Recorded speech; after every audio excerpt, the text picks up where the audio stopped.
As you recall, social philosophy concerns justice, issues of fairness, due process, and distributions of goods, services, and duties in groups.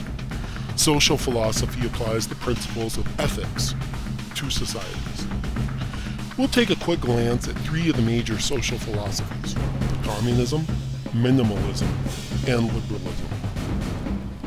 Karl Marx is the founder of communist theory. Marx believes that a society is an organic whole.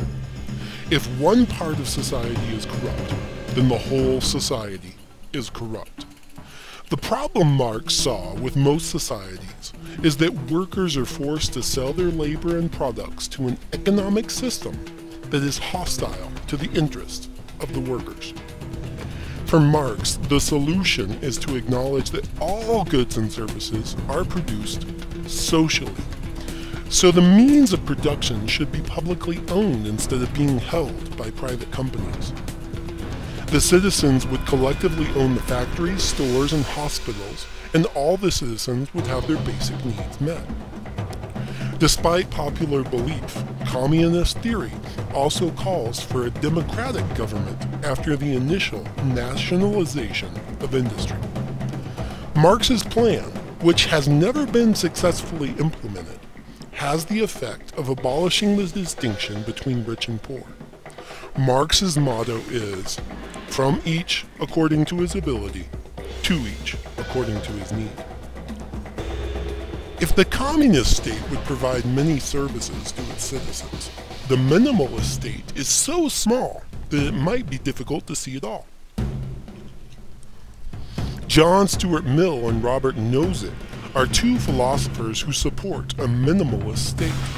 According to Robert Nozick's book, Anarchy, State, and Utopia, the minimalist state would offer citizens basic protection against violence and fraud, but would not offer public programs like Social Security or Medicaid, nor would the state collect taxes or confiscate property.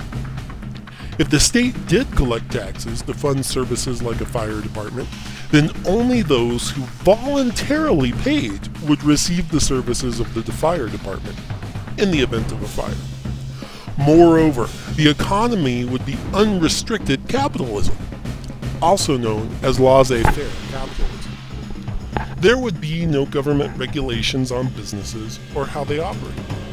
The idea behind the minimalist state is to promote the maximum amount of liberty of the individual and protect personal rights from a large government.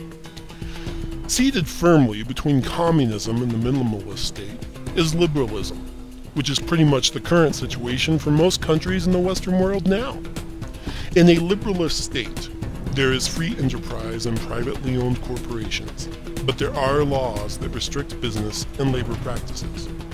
Laws against, say, false advertising, child labor, are examples of these restrictions. There are some social services in the liberalist state, like police and fire departments, but not as many as in the communist state. Indeed, some of these services, such as food stamps and Medicaid, enact a partial redistribution of resources, but do not go so far as to abolish the economic distinctions of lower, middle, and upper classes. These services are funded by taxes. In essence, the liberalist state recognizes that cooperation is necessary in a society, but it also recognizes that individual rights and competition are important as well. If you want to read up on liberalist states, your textbook author recommends A Theory of Justice by John Rawls. There are obviously many questions to be answered here about the best way to organize and run a society. Humans have been trying for a long time, at least as far back as Plato's Republic, but we have never reached the shadowy goal of a utopia, the perfect society. If it were up to you, what kind of society would you choose to live in? What kind of society would you design if you were in charge?